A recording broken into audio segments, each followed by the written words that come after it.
Mesdames, Mesdemoiselles, Messieurs, bonjour. Merci de nous retrouver. Excellente matinée en notre compagnie, en compagnie de toute l'équipe du Bonjour d'Algérie, prête à vous servir jusqu'à 10h du matin. Nous sommes donc le mercredi 30 décembre. C'est bientôt la fin de ce mois-ci et de l'année en particulier. Nous y reviendrons à travers les thématiques qu'auront à aborder nos rubriques. À commencer par Hamid Belkacem dans sa rubrique environnement.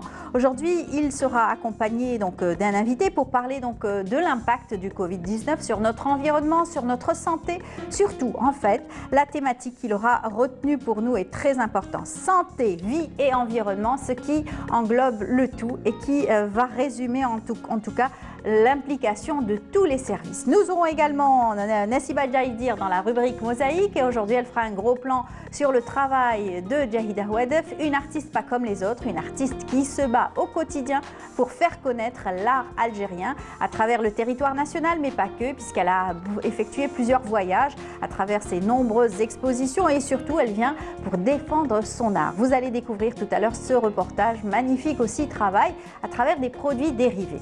Et on aura également Aïda Mechri qui revient chaque mercredi matin. Aujourd'hui, elle a décidé de nous faire connaître une thématique très intéressante aussi qui va probablement vous intéresser vous-même. Si vous avez donc des enfants, à quel âge peut-on responsabiliser ses enfants? C'est en tout cas la thématique qu'elle aura à développer avec vous et avec nous sur le plateau. Et puis on terminera avec la représentante, la responsable de la communication de la société de distribution de l'électricité et de gaz, Sonelgaz bien sûr. Elle viendra nous parler donc de cette campagne de sensibilisation et surtout la réforme de raccordement et de campagne de sensibilisation et de prévention sur les risques liés à bien sûr la mauvaise utilisation du gaz. Faites attention, bien sûr, nous sommes en plein hiver, il fait froid et donc l'utilisation à bon escient de ce gaz, c'est très important avec bien entendu les appareillages nécessaires et indispensables qui doivent être conformes, aux normes, bien sûr. Voilà, c'est tout le programme qu'on a choisi pour vous. J'espère que vous allez passer un très bon moment en notre compagnie. Et tout de suite, avec Amal Haribi, on va s'enquérir des nouvelles du ciel tout de suite.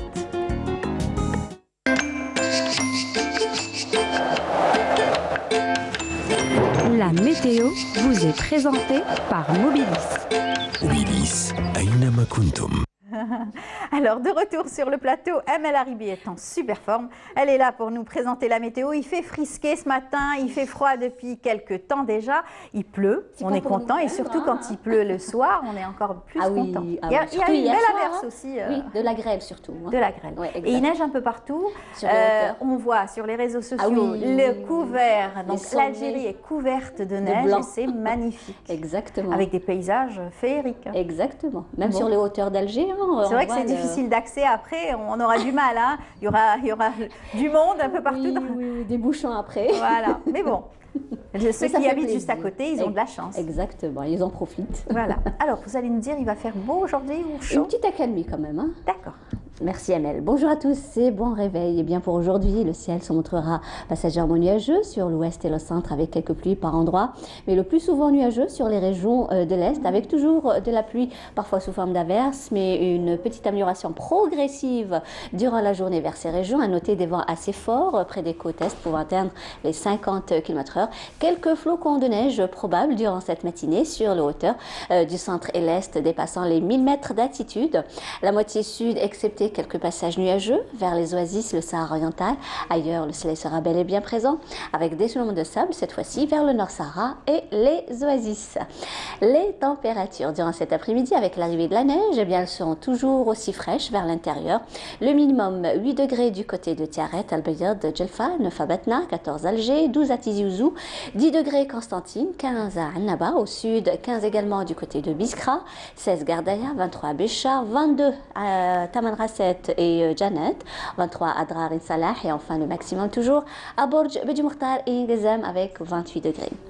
L'état de la mer durant cette journée, eh bien, la mer sera plutôt agitée sur pratiquement l'ensemble des régions côtières avec des vents qui vont souffler entre 40 et 50 km/h sur les côtes centre et est de secteur ouest à nord-ouest et 20 à 40 km/h sur les côtes ouest. Eh bien, on va faire un petit tour du côté de l'Afrique du Sud, l'Afrique du Nord, pardon, où le ciel restera peu nuageux. À Rabat, Tripoli, Tunis, Le Caire, également l'Aïn occupé. Un beau soleil par contre à Niamey, N'Djamena et Khartoum. Le mercure affichera 23 degrés au Caire, 22 à Tripoli, 15 le minimum Tunis et Rabat, 28 à Nouakchott, 36 degrés le maximum à N'Djamena, passant par les 34 degrés Niamey et Khartoum. Voilà, je vous retrouve tout à l'heure, juste après le journal télévisé de midi, et d'ici là, très très bonne matinée.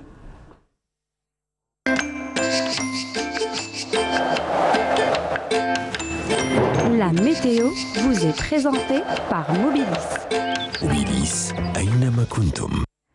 De retour, après bien sûr ce bulletin météo, vous savez tout, donc faites attention, prudence sur la route, bien sûr sur les routes, et ne faites pas donc d'imprudence avec la vitesse, c'est très dangereux, les chaussées sont glissantes.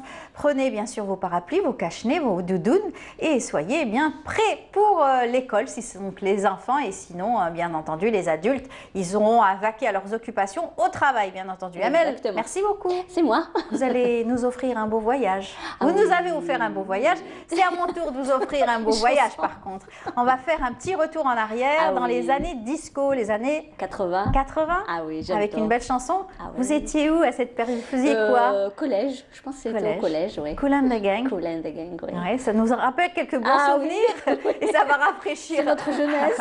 Voilà, avec aussi cette ambiance et cette danse.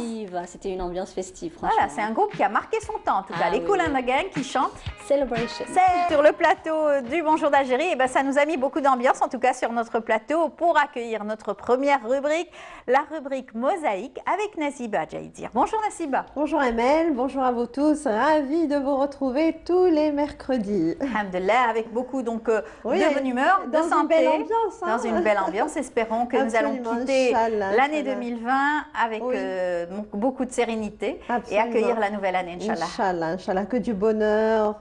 Et beaucoup de santé. Voilà. Santé surtout. Tout à fait. Alors aujourd'hui, on a le plaisir d'avoir avec nous une grande artiste algérienne qu'on aime beaucoup. Qui nous fait le plaisir d'être parmi nous ce matin. Il s'agit de Djahida Ouadef. Bonjour. Bonjour Nasiba. Quel plaisir et quel bonheur de vous accueillir ce matin. Bonjour l'Algérie. Je suis vraiment très contente d'être là et je suis très contente de marquer 2020 par cette présence, par cette sortie culturelle, vraiment. J'avais peur de ne pas y être physiquement, mais alhamdoulilah, j'y suis. Et en plus, c'est votre première sortie culturelle en fin d'année. Vous clôturez l'année 2020 par cette exposition. Exposition, plein de couleurs, beaucoup de couleurs. Peut-être une note de l'espoir, de changement, de la positivité, beaucoup de belles choses qui nous attendent, Inch'Allah. Et on oublie le cauchemar qu'on a vécu rapidement, Inch'Allah. Que de mauvais souvenirs. C'est vrai, parce que les artistes ont beaucoup souffert durant cette année. Énormément. Les artistes en général, que ce soit donc les artistes peintres, les musiciens, beaucoup de secteurs on en pâtit donc beaucoup durant cette année avec la pandémie. En fait, c'est toute la famille des artistes qui en a souffert, et vous aussi en premier lieu, vous en savez quelque chose.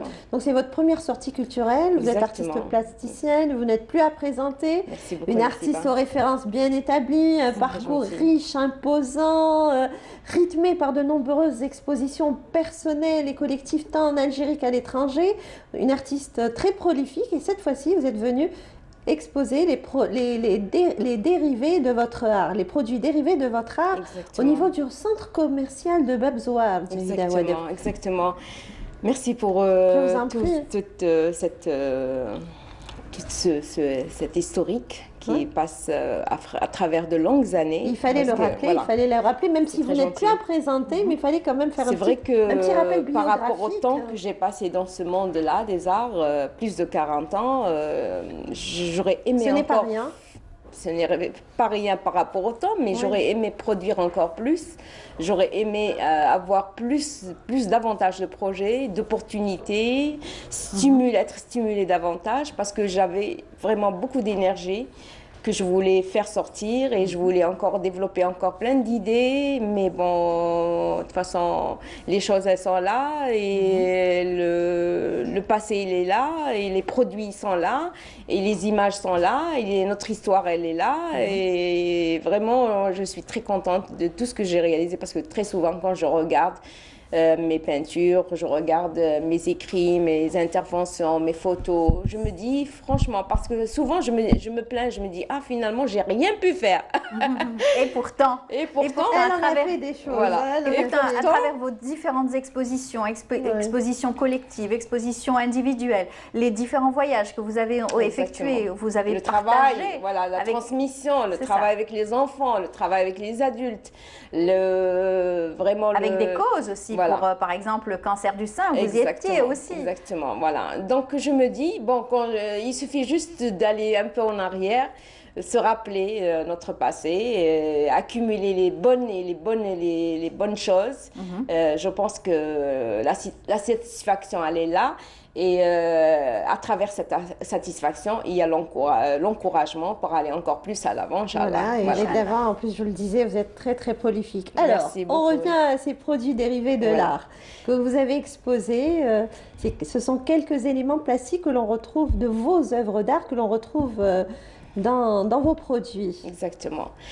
Eh ben, mes produits, comment ils sont venus avec la pandémie, bien sûr, cette année.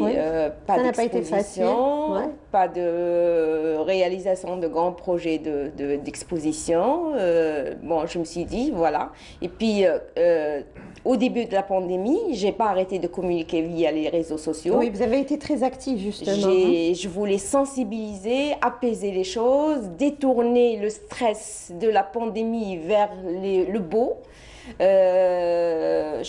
Apaiser ces âmes-là qui sont apeurées par ce virus inconnu qui nous est tombé sur la tête. Oui, invisible. Invisible. Donc, j'ai commencé à sensibiliser, j'ai commencé à montrer mes œuvres. Bon, sauf que, d'ailleurs, la dernière fois, j'ai fait un coup de gueule sur les réseaux sociaux parce que je trouve que notre vie ne doit pas s'arrêter seulement au virtuel. Voilà. Le virtuel, il ne peut être qu'un moyen pour rendre la vie palpable, concrète, plus active encore et plus lier encore plus les êtres humains entre eux, les âmes sensibles entre eux. Absolument. Et ça a été un débat qui a été posé au niveau mondial, cette question donc, de quitter le virtuel et revenir sur la scène active surtout. Parce que il faut vraiment pas se laisser faire par rapport à ça, parce qu'après ça va devenir un autre monde qui n'est pas humain,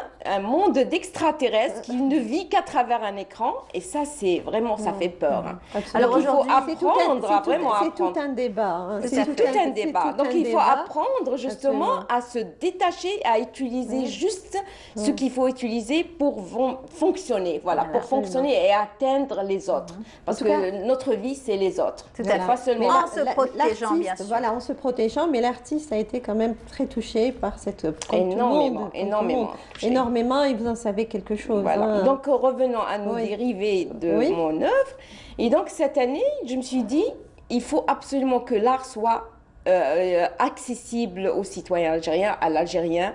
Il faut que il faut que je crée un apprivoisement de l'art avec l'Algérien, parce que nous, on a un long travail à faire pour sensibiliser. Pour faire connaître la peinture et nos artistes algériens. Exactement. Un large public, pas uniquement au niveau donc, des galeries. Et cette fois-ci, vous êtes allé à la rencontre du grand public, vous avez exposé. C'est une première, je pourrais dire. C'est une première. C'est la première fois que j'expose les dérivés de mon art. C'est assez original. Je suis très satisfaite parce que avoir des objets de l'art algérien chez soi, je trouve que c'est quelque chose de nouveau, et je trouve que vraiment c'est une note de notre culture qui va être dans les intérieurs. C'est une façon d'acquérir l'accessibilité de l'art et d'avoir des objets dérivés de notre art. Faire connaître, c'est aussi un moyen de faire connaître l'art algérien. Il y a plein d'accessoires. Voilà, on ne va pas en dire plus. On va aller faire un petit tour au centre commercial de Veuve Joie pour découvrir vos travaux. Et voilà, vous avez partagé des beaux moments d'émotion, ça a été des moments de partage aussi, Djahida Ouadef. Donc on n'en dit pas plus, on va y aller. On regarde tout de suite le travail de Djahida Ouadef et on se retrouve juste après.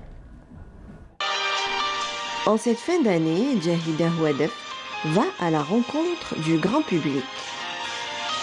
Au centre commercial de Babzoura, elle expose les dérivés de son art. Une manière originale de partager sa passion d'artiste. Une artiste plasticienne aux références bien établies.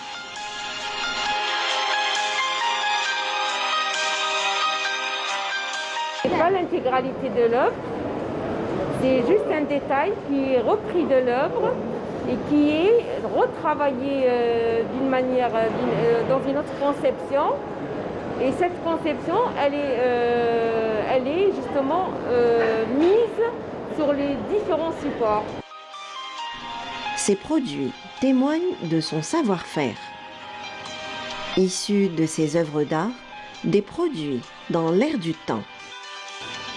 Colorés et originaux, ces produits maximisent l'effet visuel. L'effet visuel des œuvres d'art de l'artiste. Quelques éléments d'entre elles imprimés sur différents supports, en série limitée, coussins, trousses, cartes postales et sacs attirent notre regard et valorisent les créations de l'artiste. Des idées, un concept qui nous dévoile son talent. Son talent d'artiste au travers duquel Diahida nous fait voyager dans son univers. Un univers où des souvenirs en mémoire s'étalent et s'enracinent. Ma préoccupation, c'est toujours tout ce qui est autour de moi. Toute la vie actuelle et passée, inspirée de nos traditions, de nos histoires, de nos contes, de notre artisanat. Il touche à tout. Il peut toucher à différents sujets. Il peut toucher à un sujet contemporain, une préoccupation récente, comme il peut toucher aussi un passé, une histoire.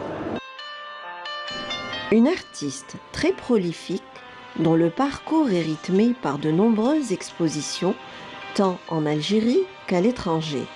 Dans ces moments de partage, une passerelle se crée au fil des coups de cœur des uns et des autres. Et c'est une façon de l'avoir au quotidien avec soi.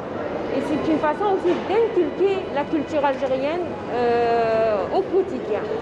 Sa passion pour l'art vit et habite en elle. En mettant de la couleur dans sa vie, Diahida Ouadef nous offre une belle bulle d'émotion pour nous souhaiter une bonne et heureuse année. Voilà, avec beaucoup de couleurs, c'est très chatoyant en tout cas, comme donc couleurs sur différents supports. Elle a mis de la couleur dans sa vie, elle nous a mis aussi de la couleur ce matin sur le plateau, dans le reportage.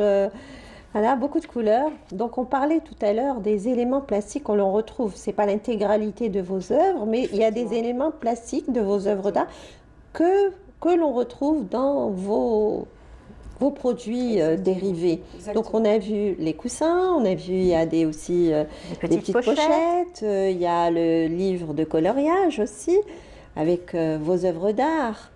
Et les cartes postales aussi, elles ont suscité beaucoup d'engouement aussi de la part du grand public, Diahida. Oui, les cartes postales, c'est vrai que j'étais étonnée d'entendre dire que les cartes postales n'existent plus sur le marché algérien.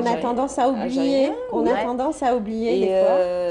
C'était en voie de disparition et que ça m'a rendue énormément triste parce que les cartes postales quand même, c'est une façon de maintenir les liens vraiment d'une manière chaleureuse et humaine. Donc ça a été toujours une tradition de l'humanité d'envoyer des cartes et recevoir une carte ou ouvrir sa boîte aux lettres.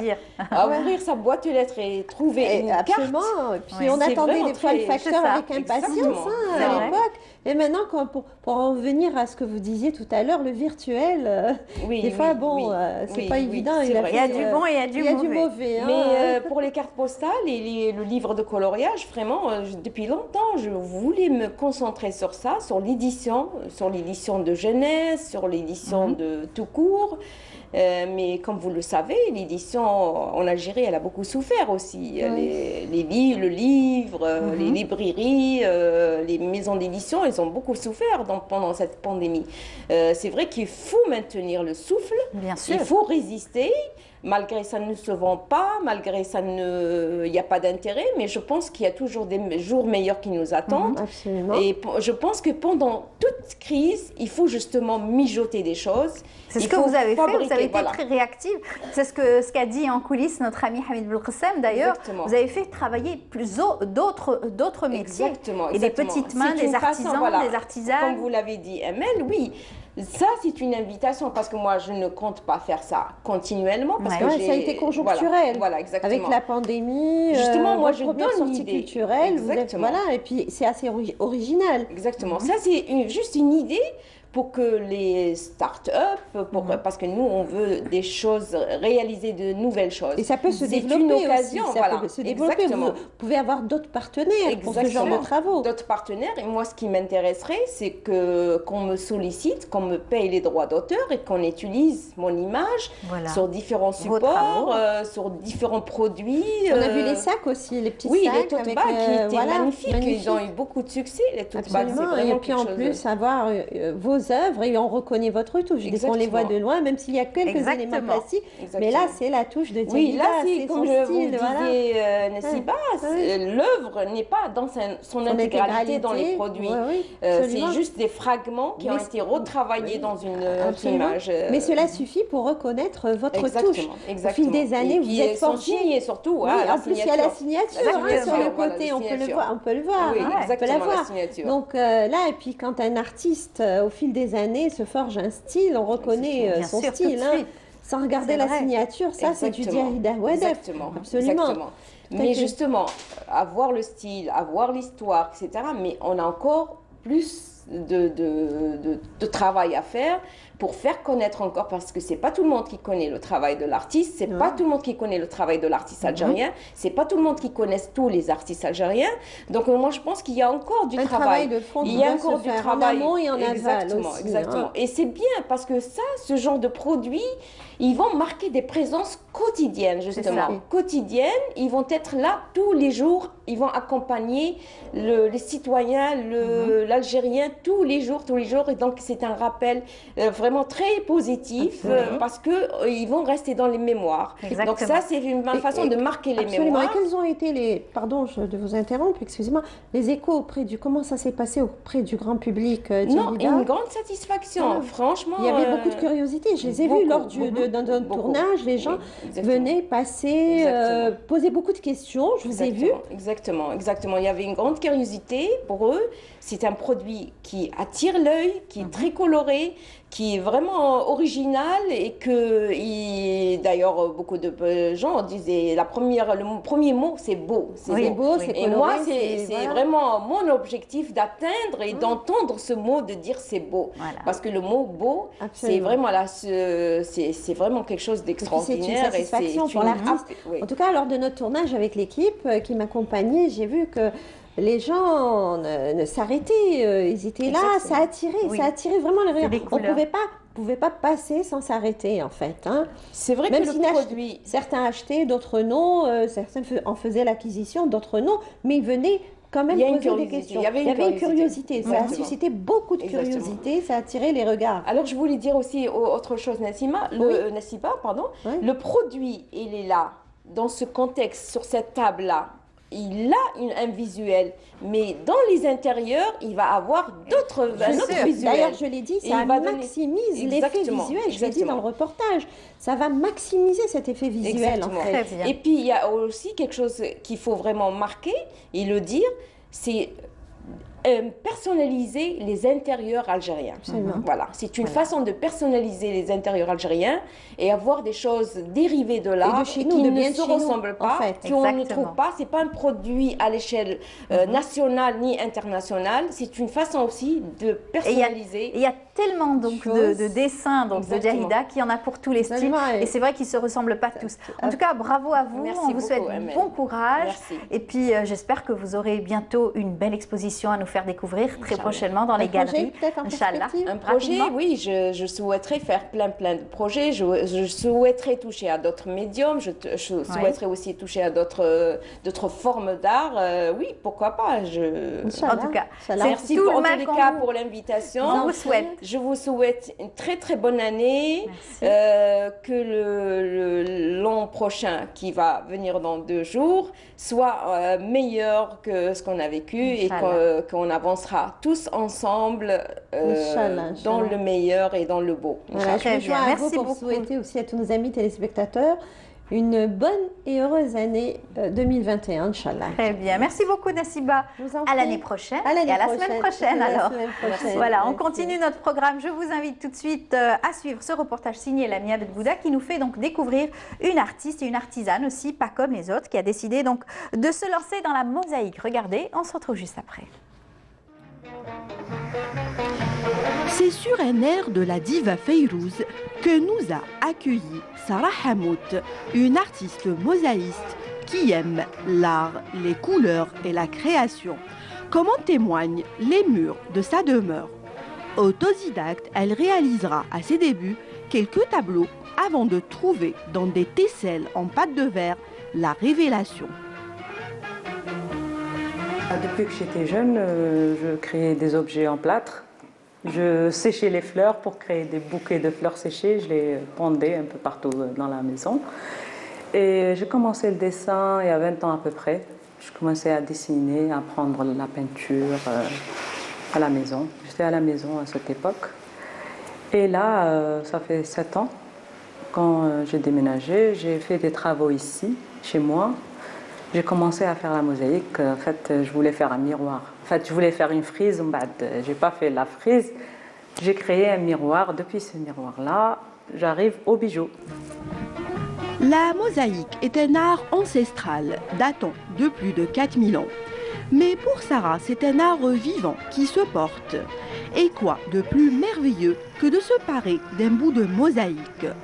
L'artiste a développé une nouvelle ligne de bijoux qu'elle crée du support à la décoration. Plusieurs étapes sont nécessaires pour fabriquer un bijou. Là, nous sommes à l'étape du polissage d'un joli pendentif. Le polissage, c'est une étape qui fait briller le métal. Donc, peu importe le bijou, que ce soit en argent ou en bronze ou en cuivre ou en or, il y a l'étape du polissage qui est la dernière étape. Donc faire briller la pièce, il faut la polir avec des différentes pâtes et différents tissus, coton. Passionné de couleurs et de matière, l'artiste choisit ses carreaux, découpe, colle et crée des bijoux harmonieux et surtout uniques. L'artiste céramiste donne des cours pour réaliser des tableaux ou des miroirs. Je m'accroche à la mosaïque, je sais pas, j'aime bien couper et casser les pierres et les coller. Ça fait un travail qui a une âme. C'est une âme, quand on touche, c'est pas comme le dessin. Le dessin, c'est plat. Mais la mosaïque, non, on la touche, on peut la toucher. C'est une matière vivante, c'est naturel, puisque c'est de la pâte de verre, c'est naturel. Et c'est vivant, voilà. C'est pour ça que je me suis accrochée à la mosaïque. Je programme ça occasionnellement. En fait, occasionnellement, je programme des week-ends de 2 jours pour une petite formation de mosaïque, de tableaux, de miroirs.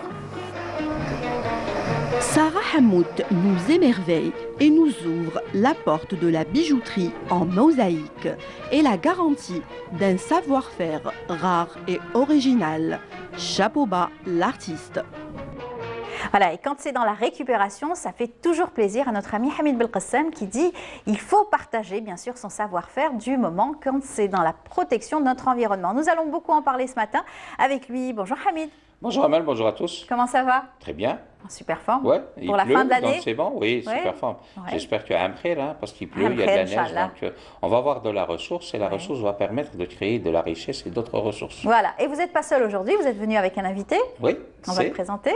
C'est donc Monsieur Majid Arfa, bonjour. Bonjour. Bienvenue parmi nous. Merci. Vous faites bonjour partie aux amis auditeurs. Oui, collectif Torba, oui. Un collectif qui est très actif et qui est donc défenseur de l'environnement par-dessus tout. Complètement, oui. On existe depuis 2014 maintenant. Ouais. On est active effectivement dans le domaine donc, de l'écologie, on est écologiste, mais surtout à travers donc, la promotion, le développement de l'agroécologie, c'est-à-dire l'agriculture durable et saine. Pour la santé. Et vous avez réussi à avoir plusieurs adeptes avec vous aujourd'hui. J'en connais plein qui nous disent on a un petit jardin avec le collectif Torba. Tout à fait. Donc c'est une de nos activités qui est donc les jardins partagés où nous offrons aux citadins et donc des petites parcelles à exploiter en solidarité, de manière solidaire entre eux. Et ils sont formés bien sûr au précepte de l'agroécologie, donc à la non-utilisation des pesticides et des intrants chimiques.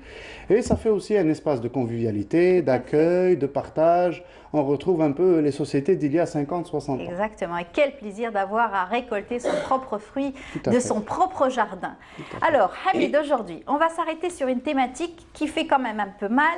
C'est vrai que 2020, ça a été terrible pour la santé, terrible pour l'environnement. On y revient aujourd'hui. La thématique que vous avez arrêtée, c'est santé, vie et environnement. Et avec justement pour toi la présence de Majid Arfa, parce que demain il va y avoir un grand événement, une première au niveau du barrage de Douira, la première ferme agroécologique. On a eu une année un petit peu particulière, difficile. On n'a pas eu la possibilité de faire notre transhumance interwilaya et tout. D'où l'idée de rapprocher le citoyen, chose que fait avec beaucoup de brio le collectif Torba, à rapprocher les gens de la nature, du terrain, mais de manière utile. Une ferme agroécologique est indispensable. Posée sur un barrage où vous avez les ressources en eau, c'est très bien. Dans une ville comme Douira, dont on est un petit peu excentré par rapport à l'hypercentre d'Alger, il y a moins de pollution, il y a plus d'air frais. Et ça se développe, ça va se développer comment? À partir de demain, avec quel partenaire? La première ferme agroécologique. On fait beaucoup de pédagogie sur un espace, on va dire, hydrique. Exactement. Donc, barrage de Douira. Exactement. Donc le projet, comme vous venez de spécifier, donc se situe au niveau du barrage de Douira. Bien sûr, notre hôte du barrage, c'est l'Agence nationale des barrages et transferts. Donc c'est eux qui accueillent ce projet-là, bien sûr sous l'égide du ministère des Ressources en eau. Et aussi un autre partenaire qui est l'Office national de l'irrigation et du drainage. Donc, et nous-mêmes, Torba, c'est les trois qui portons ce projet-là. Le projet donc d'ouvrir cet espace-là à l'agroécologie, mais ouvrir aussi aux familles, donc à l'accueil des familles qui sont donc, de Douira et Zali, exactement, de proximité, à travers donc un lieu de formation, un lieu d'accueil, un lieu de détente, je l'ai dit, un lieu de production de légumes local, et un lieu où le citadin algérois se reconnecte avec la terre nourricière. C'est tellement beau. Alors c'est aussi une pédagogie que vous allez leur offrir. Connaître un petit peu les espèces, se rapprocher, comme vous le dites, de notre environnement. On ne sait pas trop aussi que finalement, dans les barrages, c'est de l'eau donc naturelle, c'est de l'eau pure aussi. On peut y retrouver aussi des matières vivantes, en fait. Tout à fait, même des poissons. Des poissons, tout à fait. Notre invité de cette semaine nous a ramené donc du barrage de Tarsept des moules carrément, et des moules géantes. Ah oui, vous savez, on peut faire beaucoup de cultures vivantes. Dans l'eau, parce qu'à la base, l'eau c'est la vie, donc on peut faire beaucoup de... Des organismes vivants. Exactement. L'avantage c'est qu'il va y avoir, on est au milieu quasi urbain, on est dans la banlieue ouest, au sud-ouest d'Alger. Vous allez accueillir des familles, donc ce sera surtout des adhérents pour la partie, il va y avoir des systèmes de jardins partagés. Combien de parcelles et sur quelle superficie? Ça va s'organiser comment? Alors, l'espace total qui est alloué pour l'année en cours, c'est de 2 hectares. On va essayer d'utiliser, c'est déjà énorme. C'est-à-dire qu'on va faire un espace où il y aura ces parcelles-là partagées, mais un autre espace où il y aura ce qu'on appelle une forêt comestible. On va réimplanter peut-être une forêt comestible. Voilà. Exactement, une forêt comestible. Il y a une partie qui sera réservée aux céréales aussi, aux bonnes céréales. Voilà, bien sûr, un centre de formation où il sera question donc de former des gens, de sensibiliser, accueillir les enfants, donc donner cet outil pédagogique donc aux citoyens, leur apprendre à cultiver leurs légumes. Il y aura du travail de l'apprentissage, hein. On le voit. Les jardins donc urbains, qu'on a pu voir là. Oui, là. voilà. Oui, voilà. Non, là, c'est des formations voilà, exactement, en agriculture urbaine, on va dire. Voilà. C'est-à-dire que là, on exploite les moindres petites parcelles de ces zones bétonnées où on peut refaire donc, nos propres légumes. Même dans une cité ADL ou sociale ou LPP, on peut avoir de petits jardins du compostage. Partagés. Mais pour y arriver, il faut de la pédagogie et ce que vous offre l'Agence nationale des barrages et transferts est une bonne opportunité. Exactement. Ça va s'opérer comment? Une vingtaine de parcelles, donc pour une vingtaine d'adhérents et de l'observation par les familles qui viennent avec leurs enfants. Alors il y aura les adhérents donc, qui vont bénéficier de ces parcelles-là. Il y aura l'encadrement, qui sont nous-mêmes. Donc il y aura la zone, comme j'ai dit, le centre de formation. Et il y aura aussi des journées d'accueil, où on accueillera pas que ces adhérents-là, mais tout le public extérieur. Donc on fera participer, on le fera bénéficier de ce lieu-là, où il découvrira aussi les joies de manger donc, des produits de ce barrage-là, qui sont produits là-bas. On leur fera aussi donc, des visites, on leur fera aussi peut-être même des journées récréatives, où ils apprendront à bêcher, exactement, à bêcher, à abîmer, à utiliser leurs muscles, exactement, que les citadins n'utilisent pas malheureusement depuis un moment. Voilà. Alors, l'idée aussi, c'est la partie pédagogique. Il y a à peu près 80 barrages en Algérie. Il y a des terrains. On est le pays le plus vaste d'Afrique. Il y a très peu d'agroécologie. Est-ce que ça va être une locomotive pour les petits collectifs à naître ou les associations existantes pour essayer de reproduire ce modèle qui va exister sur le barrage de Douira dans le temps et dans l'espace? C'est le but déjà de réussir cette expérience-là. Donc le ministère dès demain matin. Dès demain matin, Inch'Allah. Donc je vous invite sur le barrage de Douira, à venir au barrage de Douira. Donc pour le lancement officiel, où il y aura Monsieur le Ministre, où il y aura plein d'invités, où donc on fera le lancement officiel de cette ferme agroécologique pédagogique. Première du genre. J'espère qu'il y en aura beaucoup. Inch'Allah, on y travaillera. En tout cas, on construira ce modèle avec nos partenaires et on essaiera de le reproduire sur les autres zones où, bien sûr, il n'y a pas que l'Algérois dans l'Algérie. Il y a tout le reste du pays. Il est immense et il y a plein de barrages, donc on pourra faire profiter toutes ces populations-là. L'expérience du sud du pays est très intéressante aussi à développer parce que les terres sont aussi très fertiles, malgré ce qu'on pourrait penser. Tout à fait. Voilà. Alors, oui, non, allez-y, il n'y a pas de souci. En fait, c'est un bon modèle pour que les gens puissent voir, mettre la main à la pâte, mettre la main à la terre, tout en étant dans un cocon familial et apprendre aux plus petits à se rapprocher de la terre. C'est ce qui est aussi visé parce qu'on s'est trop embétonné et jusqu'à arriver à avoir des cités où il n'y a pas un brin d'herbe. C'est cela qui est aussi visé au-delà de l'aspect, une petite parcelle pour qu'à la fin de la semaine ou du mois ou de la saison, avoir des légumes. Tout à fait. En fait, c'est reconnecter le citadin à qu'est-ce qu'un légume, qu'est-ce qu'un légume naturel, qu'est-ce que travailler la terre. Vraiment le reconnecter. Il y a à peine 50 ans, on était une société rurale. Maintenant, on est une société citadine. Et on a perdu plein de choses, plein de connaissances, on en parlait tout à l'heure. Plein de repères, on ne sait pas c'est quoi ces fruits, on ne sait pas c'est quoi ces arbres. Les intercalaires, bien sûr, intersaisons, etc. Les légumes saisonniers, la saisonnalité. Sol, hors sol, les saisons et tout. C'est vrai qu'on a été orienté vers une agriculture un petit peu intensive.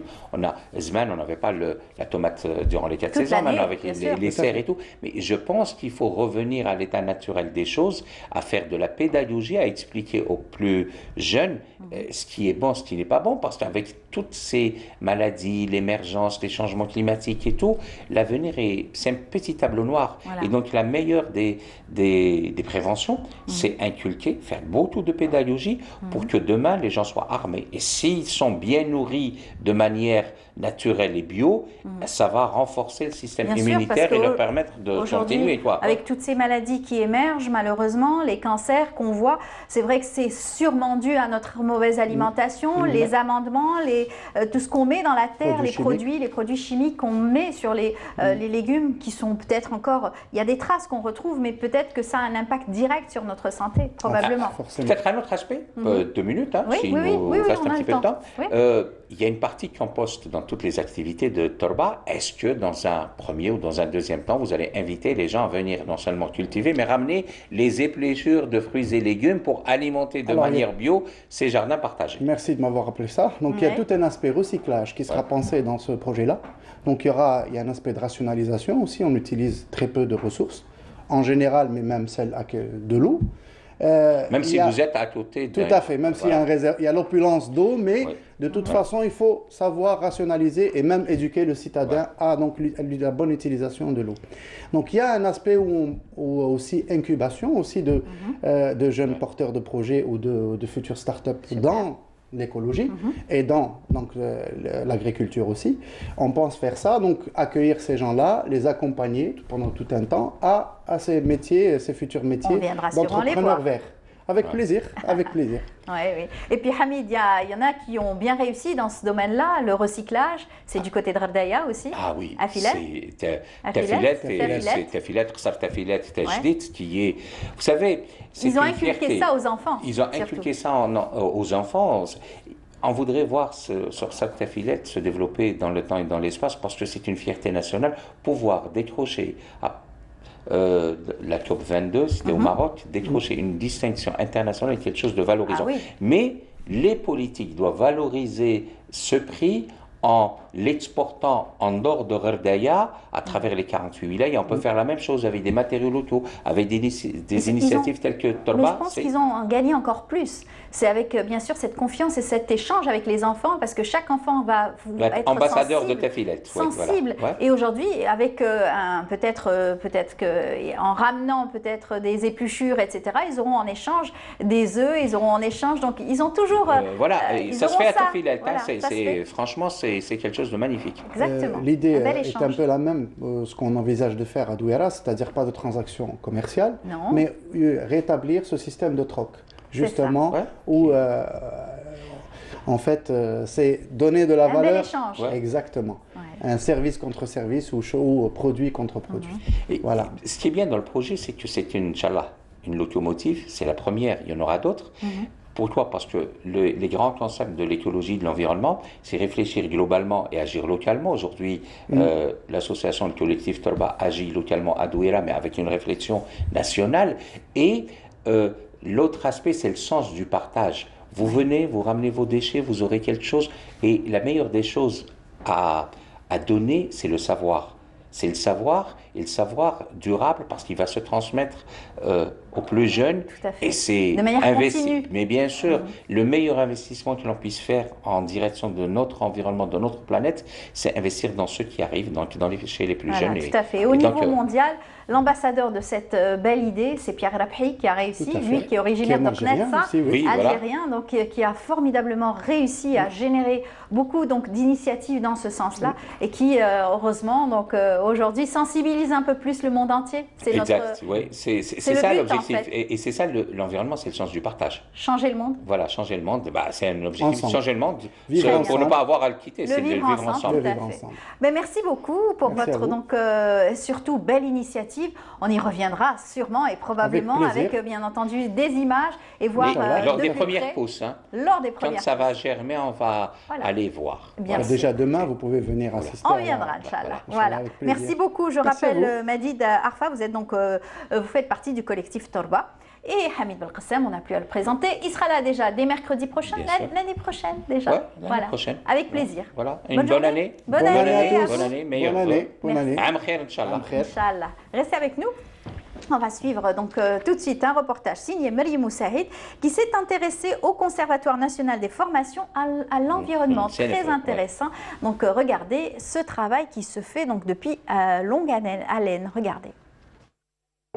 Le Conservatoire national des formations à l'environnement est un organisme spécialisé dans la formation environnementale. Son but est l'accompagnement, la sensibilisation et l'éducation environnementale. Les projets phares qui ont été réalisés par le Conservatoire national de formation sont le programme national des eaux plateaux relatif à l'environnement et à la gestion des déchets. On a formé plus de 3800 cadres des collectivités locales. On a aussi formé plus de 600 animateurs des associations activant dans le domaine de l'environnement. Dans le cadre aussi de conventions de partenariat entre le ministère de l'Environnement et le ministère de la Justice, le CNFE a formé plus de 4200 pénitentiaires et encadreurs dans les directions pénitentiaires. Donc aussi le CNFE forme et accompagne les entreprises, les centres d'enrichissement technique, les entreprises activant dans le domaine privé ou bien public, donc dans les formations relatives à l'environnement et au développement durable. Le CNFE assure aussi l'installation, l'encadrement et le suivi des clubs de l'environnement installés sur le territoire national dans les établissements scolaires pour les 3 paliers. Le ministère de l'Environnement a initié un programme d'équipement de ces clubs de l'environnement par des malades pédagogiques, manuels pour l'animateur des clubs de l'environnement et aussi un équipement sur tout ce qui est bac de tri, compostage, kit solaire démonstrative, il y a aussi équipement de jardinage et des guides et des affiches de sensibilisation. Il y a aussi un programme en cours, tout ce qui est élaboration des outils éducatifs de sensibilisation. C'est des jeux éducatifs, ludiques, pour sensibiliser les enfants d'une manière spécifique de sensibilisation. C'est tel que un jeu sur les déchets, pêche des déchets, biodiversité, changement climatique. Les espaces verts, le jardinage, les jardins en ville sont aussi au cœur des missions du CNFE. Comme vous le savez, les jardins, c'est des lieux de haute thérapie. Les jardins, c'est des lieux d'attractivité du territoire. Les jardins, c'est des sources c'est des forces économiques quelque part. Donc c'est un peu, comme le disent les chercheurs, c'est sur le végétal, quand ils parlent du végétal, ils disent que c'est l'allié objectif de la santé humaine. Donc nous travaillons, nous développons des formations sur différentes thématiques de jardinage, sur le jardinage scolaire, le jardinage pédagogique, le jardinage thérapeutique, sur la réalisation et la création des jardins partagés. Faire prendre conscience au plus grand nombre des problèmes de pollution, de réchauffement climatique et de désertification reste une tâche ardue. L'enjeu est grand, mais la volonté et le travail restent sans relâche.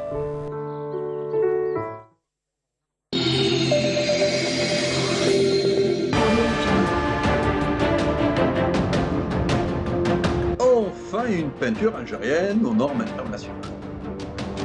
Tous vos besoins en peinture intérieure, peinture métal, préparation de support ou peinture extérieure, choisissez Coral Peinture. Coral Peinture, c'est les mains à faire.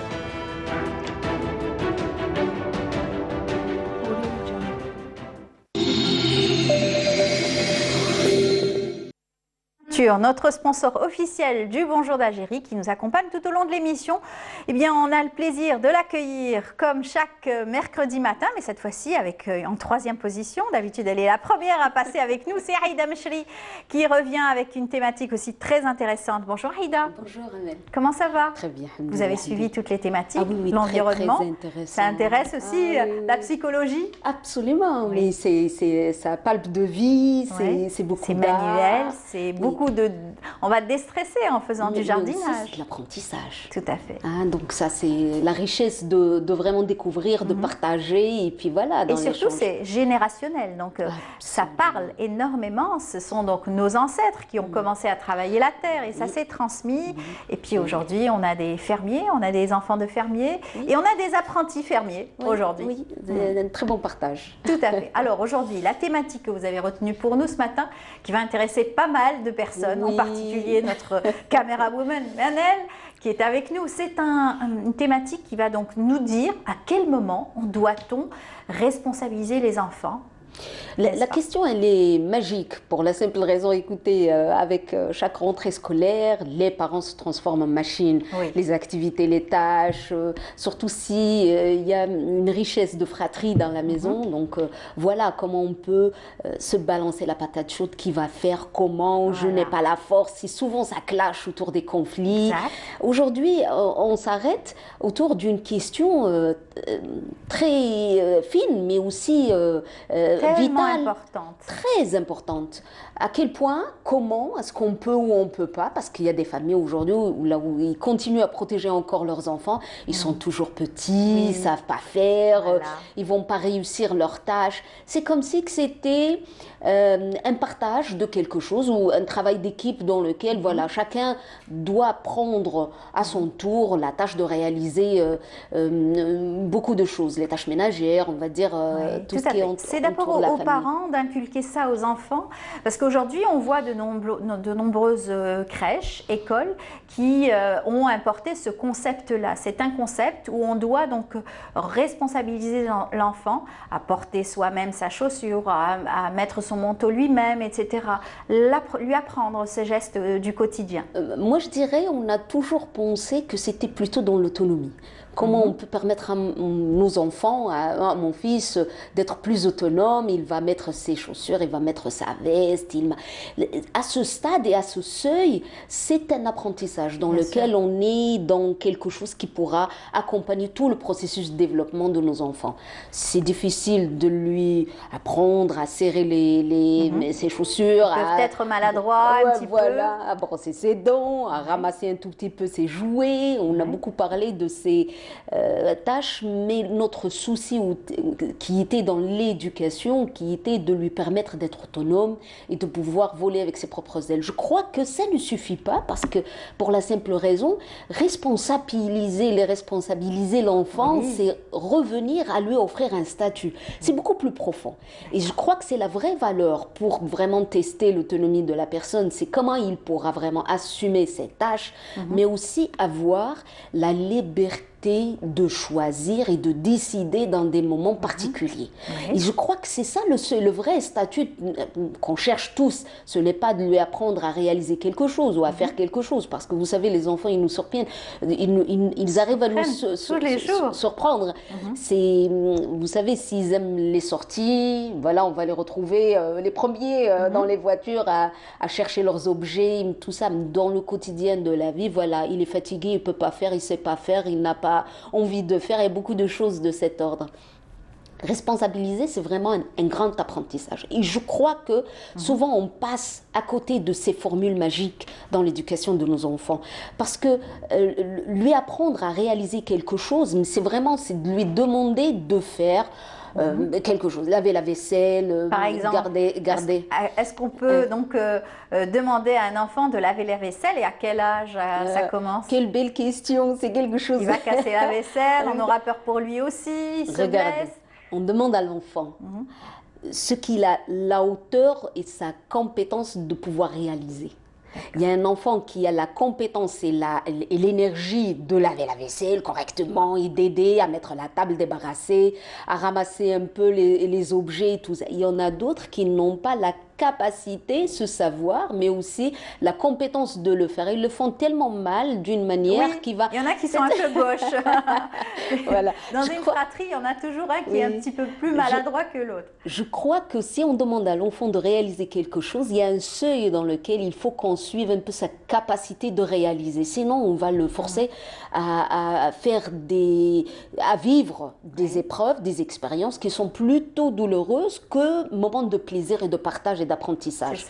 Souvent, les mamans, les papas aussi clashent rapidement autour des questions. Pourquoi tu n'as pas fait ça? Pourquoi tu n'as pas ramassé ton cahier? Pourquoi tu n'as pas fait quelque chose comme ça qui crée plutôt les conflits autour des tâches qui sont vitaux, et c'est quelque chose qui permet à la dynamique de famille de s'organiser et de vraiment gagner du temps. Et on oublie autour de ces formules éducatives que il y a quelque chose qui peut nuire à l'enfant lui-même, parce que le vrai partage et cette vraie formule d'apprentissage se fait dans le plaisir, se fait dans une partie de recherche. Moi, j'étais toute contente de demander à ma soeur de me laisser faire la vaisselle. Oui. Ah oui, on a envie de faire quelque chose, donc on veut partager tout petit, on a envie.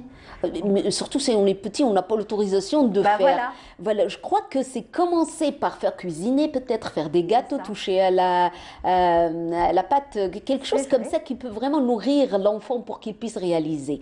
Mettre la colère, l'angoisse, le souci de bien faire, c'est comme si qu'il y a toujours un challenge. Ça peut nuire à cette formule magique de le responsabiliser.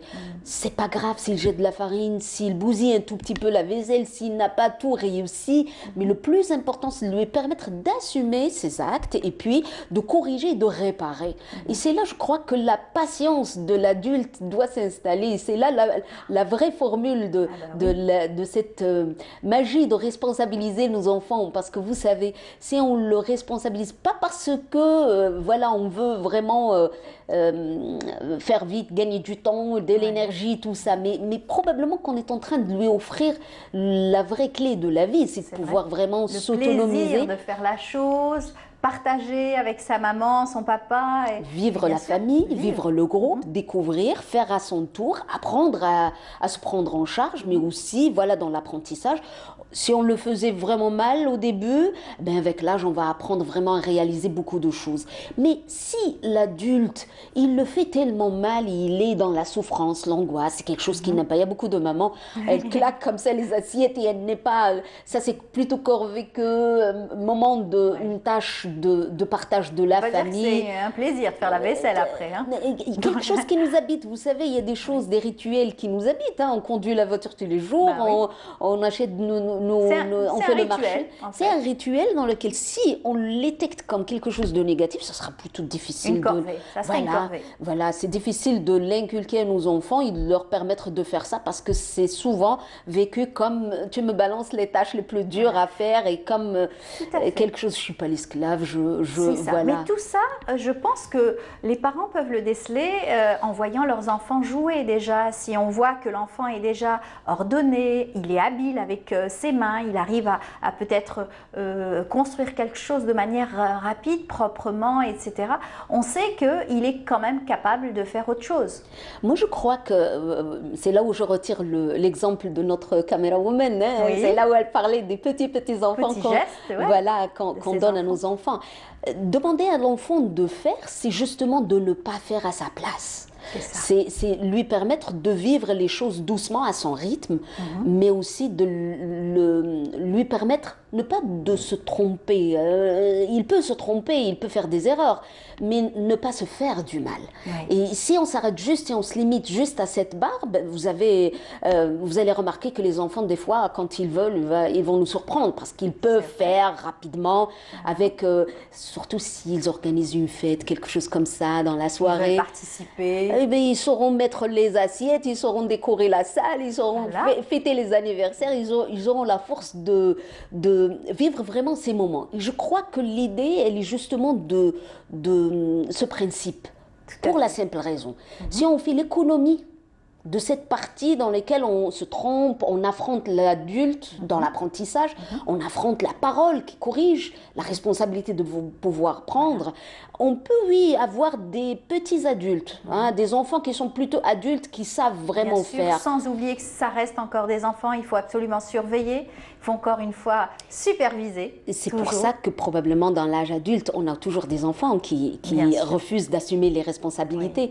Souvent, on a des adultes face à la naissance de leur premier bébé ou aux tâches ou les responsabilités de famille, les familles craquent parce que ce sont des adultes qui n'ont pas acquis ce statut de responsable pour pouvoir vraiment assumer.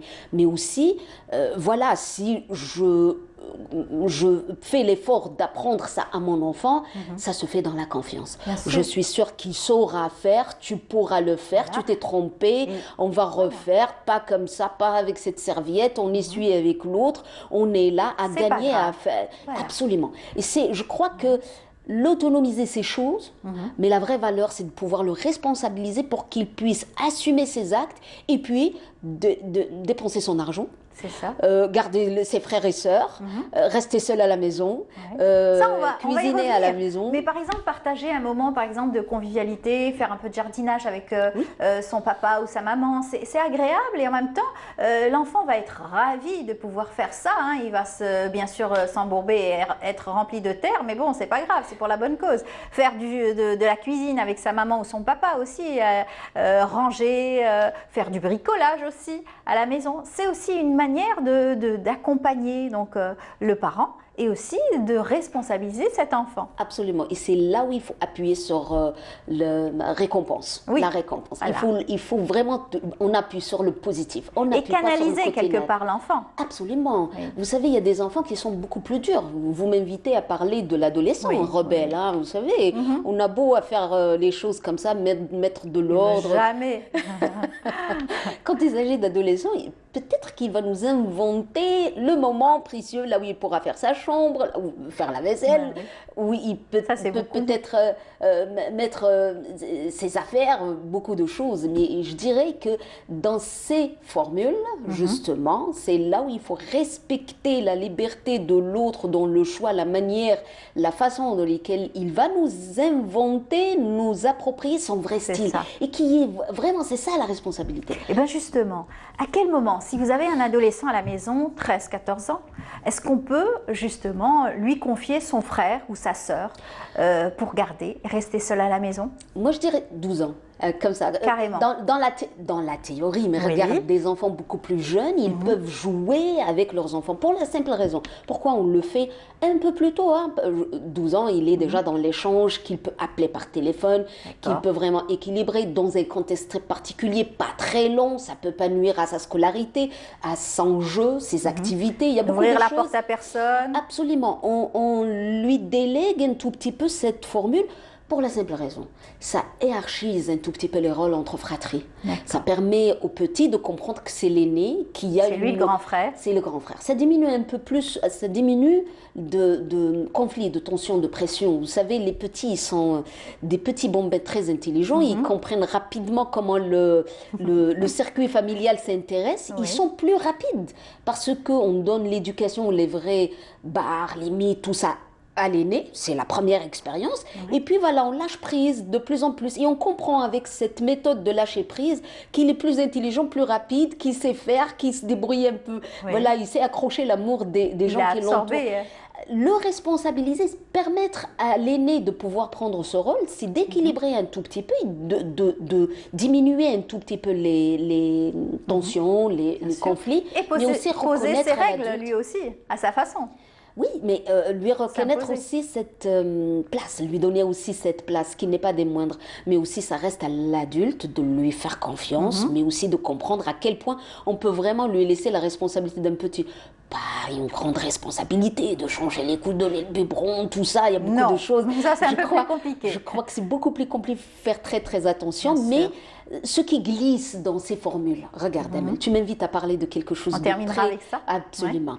Ce qui glisse, c'est souvent, ce sont des adultes qui délaissent un tout petit peu beaucoup de leurs responsabilités d'adultes, qui n'ont pas la force de faire, surtout les parents travaillent, qui sont épuisés d'énergie, eh bien, ils le balancent à leurs petits comme ça pour leur permettre de gérer dans une formule d'équilibre. C'est une manière d'équilibrer un tout petit peu la dynamique de famille. C'est là où on peut se tromper parce que l'enfant, il a besoin de... C'est une leçon, il a besoin d'être vraiment pris soigneusement pour lui apprendre à être responsable de ses actes. Voilà, ça sera peut-être en tout cas développé pour l'année 2021, donc Inch'Allah, avec la responsabilisation donc, des enfants et à quel âge. Grâce à vous, on en a un peu compris un peu plus ce matin. Merci beaucoup Aïda. On vous dit bonne année. Je vous remercie, meilleurs vœux. Et puis à l'année prochaine, avec beaucoup de santé et bien de beaux projets, Inch'Allah. Voilà. Bonne journée à vous. On continue notre émission. On va s'intéresser aussi à notre environnement et surtout donc à la protection civile. Reportage signé Maya Amrani, gros plan sur la protection civile. On va parler bien sûr du gaz, du monoxyde de carbone en ce moment, son utilisation doit se faire de manière très prudente avec l'utilisation aussi d'appareillage bien adapté. Regardez, on se retrouve juste après. Parmi les opérations réalisées par la protection civile, on recense en période hivernale les inondations et les accidents dus aux fuites de gaz ou de monoxyde de carbone. L'émanation du gaz monoxyde de carbone est très dangereuse. Elle est mortelle à des doses minimes, c'est-à-dire que 1% pourcentage de monoxyde de carbone dans l'air, ça peut tuer plusieurs personnes dans un temps record, c'est-à-dire environ 15 minutes. On conseille nos concitoyens de faire, c'est-à-dire vérifier leurs appareils et surtout le chauffage et le chauffe-bain périodiquement par des spécialistes, notamment des plombiers qui sont agrémentés. Le monoxyde de carbone provient de la combustion incomplète de composés carbonés, le plus souvent liés à un mauvais entretien ou à une mauvaise utilisation d'un appareil de chauffage. On a assisté à un accident dû à l'émanation du monoxyde de carbone d'un appareil Tabona. C'est deux jeunes qui étaient à l'intérieur d'une cafétéria, qui ont passé la nuit et comme il fait très froid, malheureusement ils se sont réchauffés à l'aide d'un appareil.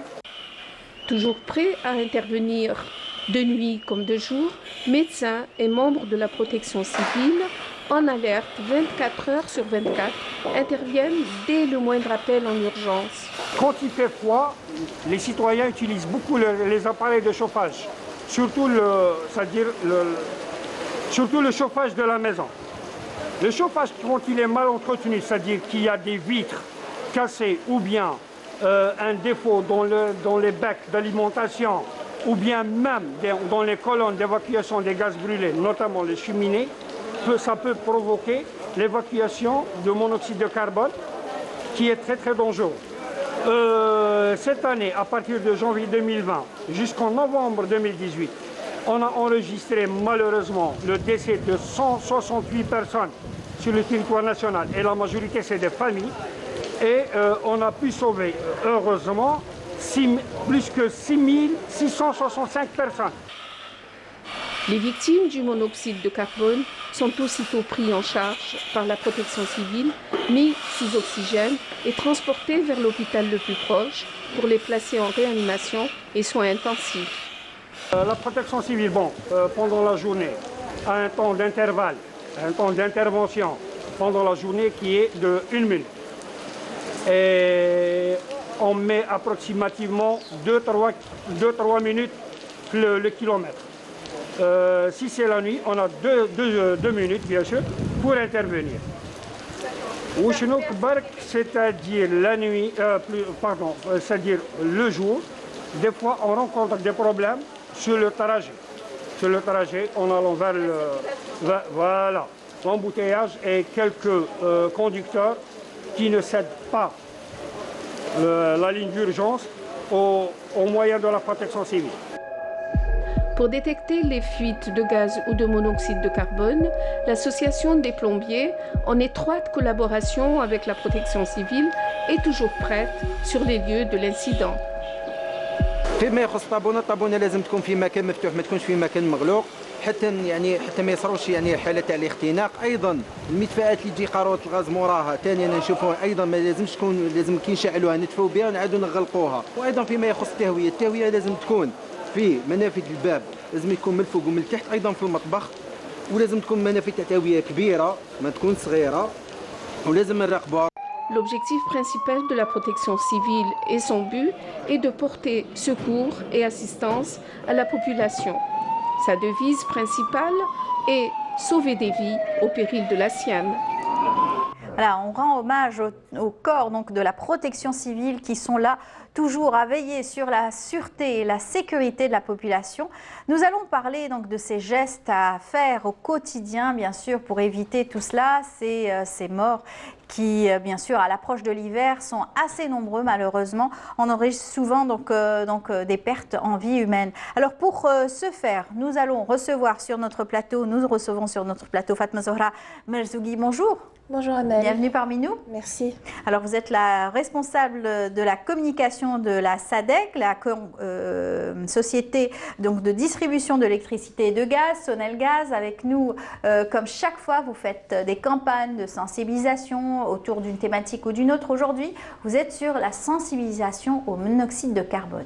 Avec l'arrivée de l'hiver, bien sûr, là, nous sommes en plein hiver, l'installation, donc il fait très froid, on surchauffe quelquefois. Donc vous allez nous parler un petit peu de ce que vous avez mené jusqu'à présent. Voilà, donc pour commencer, bonjour à tous les téléspectateurs qui nous suivent aujourd'hui à travers votre chaîne et votre émission. Pour la SADEC, donc, nous avons lancé notre campagne de sensibilisation, enfin on l'a lancée officiellement on va dire à travers les médias le 1er novembre, mais en réalité sur le terrain les actions ont commencé bien avant, donc à partir de octobre, en partenariat et en collaboration avec la protection civile, comme vous l'avez dit.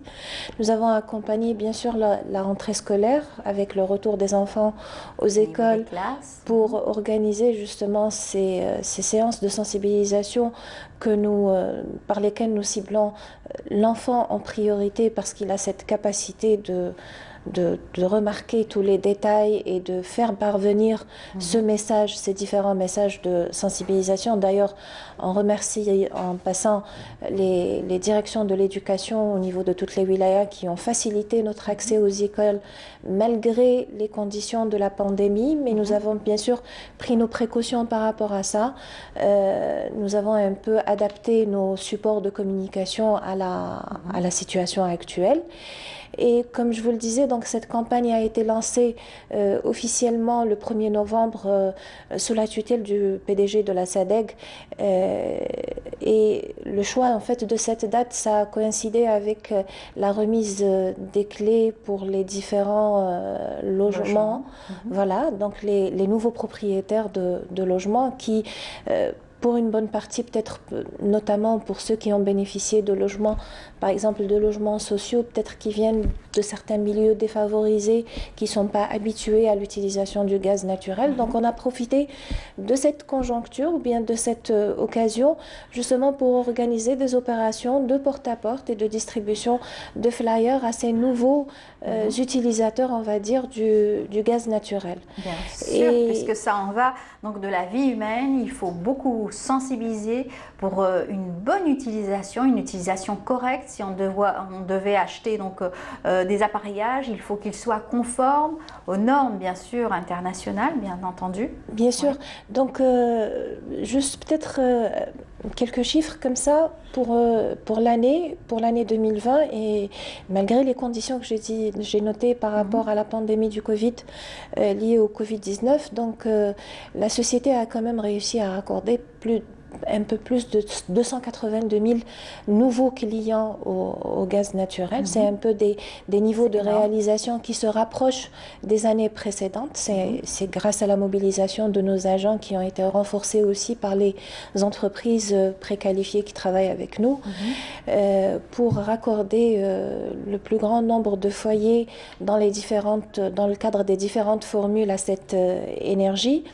Et là, donc nous avons bien sûr accompagner les clients qui ont fait des demandes individuelles ou bien les organismes on va dire comme l'ADL, l'OPGI, donc les organismes qui veillent sur l'habitat collectif en Algérie, les cités, pour veiller à la conformité des installations intérieures de gaz et leur vérification avant la remise des clés et la pose du compteur gaz pour les clients.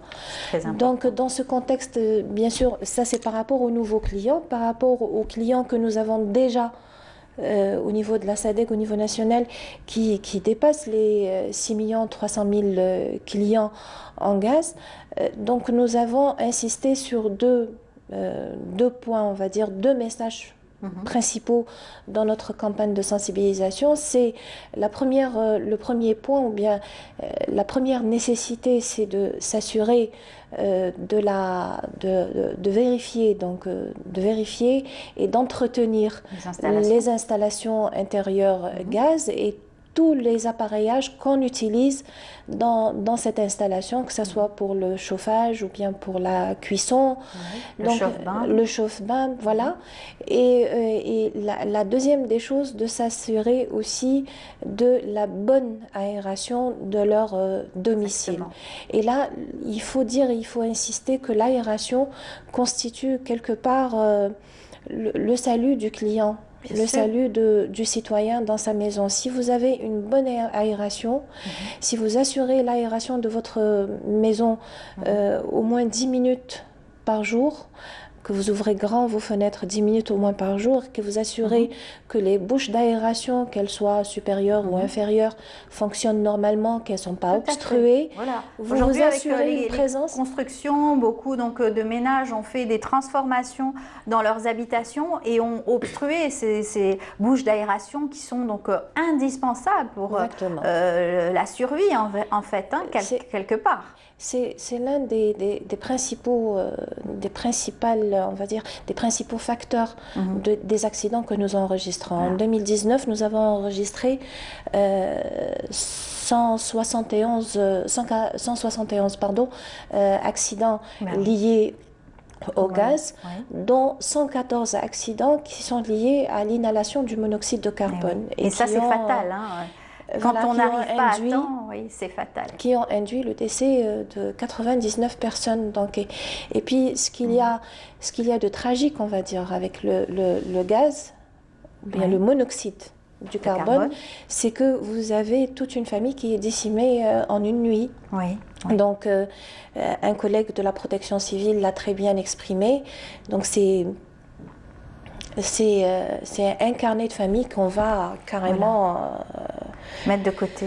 Absolument, pardon. Oui, c'est très difficile d'ailleurs de voir et de constater malheureusement trop tard, parce que la vérification n'a pas été bonne, parce que l'installation a été faite rapidement, mal faite, ou carrément on a acheté pour peut-être faire des économies, acheter un produit contrefait et qui n'est pas aux normes. Et malheureusement, c'est fatal, encore une fois. Absolument, parce qu'il y va de la sécurité de la famille, il y va du bien-être de la famille. Oui.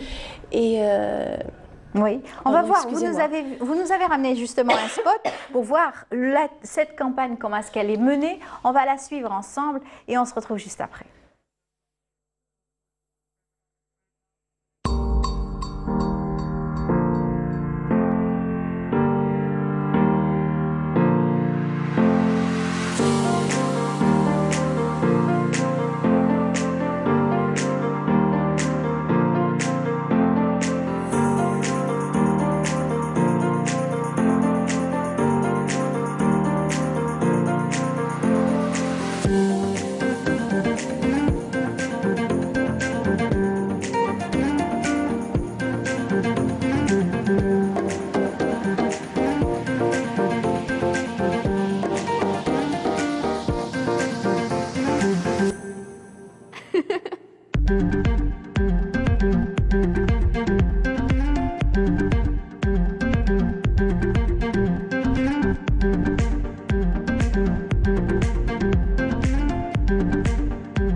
Voilà, c'est une campagne très explicative en fait, que vous avez menée, que vous avez proposée aux écoles, au niveau de vos différentes agences également. Absolument, absolument. Donc comme je vous l'avais dit, on l'a lancée à partir du 1er novembre. On ne l'amène pas seul.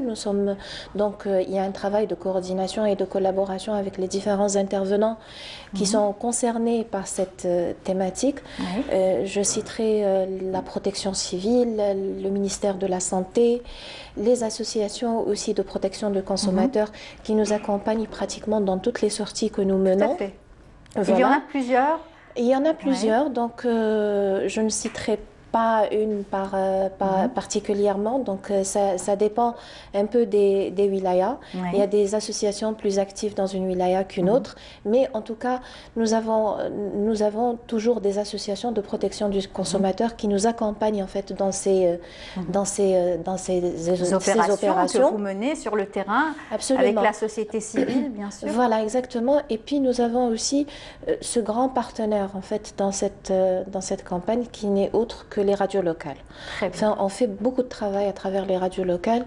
C'est un média de proximité par excellence sur lequel donc nous avons une facilité d'accès à ce média et nous faisons passer les différents messages de sensibilisation. Donc comme je vous l'ai dit au départ, donc au lancement de la campagne, nous avons beaucoup insisté sur l'entretien de l'installation intérieure, sur la vérification des bouches d'aération, des conduites réservées pour les gaz brûlés, pour l'évacuation des gaz brûlés. Nous avons aussi attiré l'attention, que ce soit au niveau de l'habitat individuel ou bien au niveau des cités, donc les gestionnaires des habitations collectives, de la nécessité de vérifier aussi les cheminées, parce que très souvent, dans beaucoup d'accidents, on se rend compte que les cheminées sont obstruées. Voilà. Et puis, dans une deuxième étape, donc actuellement, normalement, on se dit toujours qu'on a dépassé cette période d'entretien, mais ce n'est jamais plus tard si vous ne l'avez pas fait. Donc c'est un message que je lance à partir de cette émission. Si vous n'avez pas encore entretenu votre installation intérieure, et s'il vous plaît, ne le faites pas par vous-même, vous n'êtes pas spécialiste. Donc ça aussi, c'est l'un des messages que nous faisons passer. Ne réalisez pas votre installation intérieure vous-même, ne faites pas l'entretien vous-même, vous n'êtes pas spécialiste, il n'est jamais peine perdue de faire appel à un spécialiste. Nous avons aussi des entreprises homologuées, qualifiées qui sont recensées au niveau de nos agences commerciales. Les clients peuvent se rapprocher au moins pour avoir les coordonnées de ces entreprises pour leur faire appel pour l'entretien de leur installation intérieure. Donc ça, c'est une première phase pour se préparer pour l'hiver. Et puis, pendant l'hiver, nous insistons sur l'aération. Il y a, comme je vous le disais, donc, le monoxyde, c'est l'une des principales raisons en fait, des accidents qui sont liés au gaz. Inodore, incolore, il ne fait pas de bruit. Absolument. Et donc les personnes ne s'en rendent pas compte, surtout si c'est en pleine nuit, en plein sommeil. Donc les personnes ne vont pas du tout. Silencieux, voilà, comme on l'appelle, c'est un tueur silencieux. Donc la personne commence par de petits symptômes qui ressemblent à des symptômes grippaux pour arriver à la fin à une situation de perte de connaissance et de paralysie pour perdre la vie à la fin. Et nous insistons justement sur ça dans nos campagnes, c'est de dire que en fait le monoxyde n'est pas lié au gaz naturel. Donc même si vous n'avez pas le gaz naturel, n'importe quel combustible, s'il n'y a pas suffisamment d'aération, s'il n'y a pas suffisamment d'oxygène dans la pièce dans laquelle vous vous trouvez, vous risquez, et qu'il n'y a pas d'aération, qu'il n'y a pas assez d'oxygène, vous risquez d'être asphyxié au monoxyde de carbone. Et puis bien sûr, c'est très important, on va rappeler le numéro vert, bien entendu. Absolument, donc le numéro du centre de contact de la SADC, qui est le 3303, qui est disponible 7 jours sur 7, 24 heures sur 24. Donc s'il y a une suspicion de fuite de gaz dans votre domicile, pour n'importe quelle anomalie que vous ressentez dans votre maison ou bien dans le voisinage aussi, vous pouvez toujours appeler le 3303. Et ils viennent n'importe quand, n'importe quelle heure? N'importe quelle heure, madame. Même les week-ends, nous travaillons les week-ends, les jours fériés, de jour comme de nuit. Très bien. En tout cas, bravo pour tout ce que vous faites. Merci. Et surtout, rappelez qu'il faut absolument donc, fermer, par exemple, le gaz le soir, vérifier que vous avez les robinets fermés. Exactement, exactement. Donc c'est des gestes, on va dire, c'est des gestes pratiquement qui sont normalement quotidiens. Des gestes quotidiens. Responsables. Voilà. Donc il y a toujours, il faudrait que dans chaque foyer qu'il y ait quelqu'un qui soit responsable d'une partie dans cette sensibilisation et dans toutes les précautions qu'on prend pour protéger toute une famille. Très bien. Eh bien, merci beaucoup pour tout cela. Merci à vous. On terminera donc l'année avec vous à Bonjour d'Algérie. On vous souhaite une excellente année à vous et tous ceux qui travaillent avec vous, toutes les personnes qui sont là, qui veillent bien sûr à servir le citoyen algérien. Merci beaucoup. Merci à vous. Merci pour l'espace que vous nous avez toujours offert sur votre plateau. Très bonne année à tous les téléspectateurs, tous les Algériens, le monde entier. Espérons que l'année 2021 portera de meilleures choses. Merci beaucoup à vous. Je rappelle Fatma Zohra Merzougi, vous êtes responsable de la communication au niveau de la SADC. On est arrivé à la fin de l'émission.